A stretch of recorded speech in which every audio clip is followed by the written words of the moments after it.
Let's bring in retired Air Force Brigadier General John Teichert.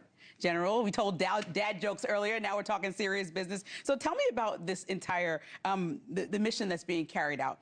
How is the steps that are being taken in line with the proper process that you've seen in the past? Lindsay, it was pretty clear from the task force roundtable today that the magnitude of this threat to the United States is described as the ISIS of the Western Hemisphere.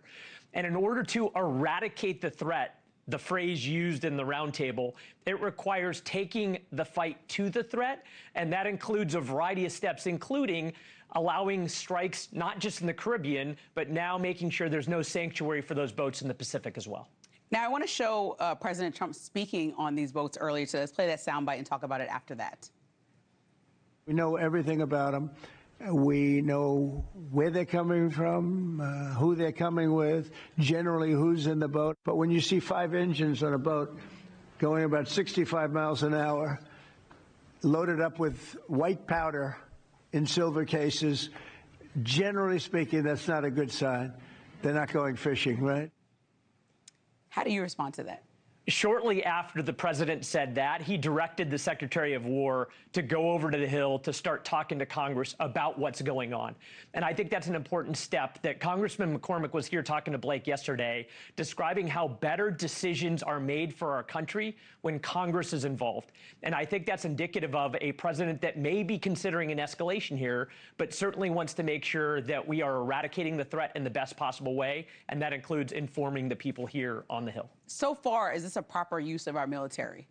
I think that these very limited strikes, 9 now in total, is a way to send a message, not just to Venezuela, now to Colombia in the Pacific, but also to anybody that would do harm to the United States, that we're not going to let you reach our borders. We're going to take the fight to you. And while this has been a very small operation thus far, it's been intended not just to strike those boats, but to send a signal that you will not have sanctuary as you prepare to do harm to the United States. Now, critics say that by turning something that usually is counter-narcotics to counter-terrorism, he skipped over Congress. I want to play a soundbite from the president kind of responding to talking to Congress in the coming days.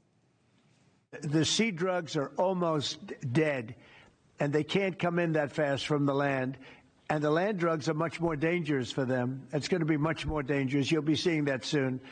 So that's the way it is.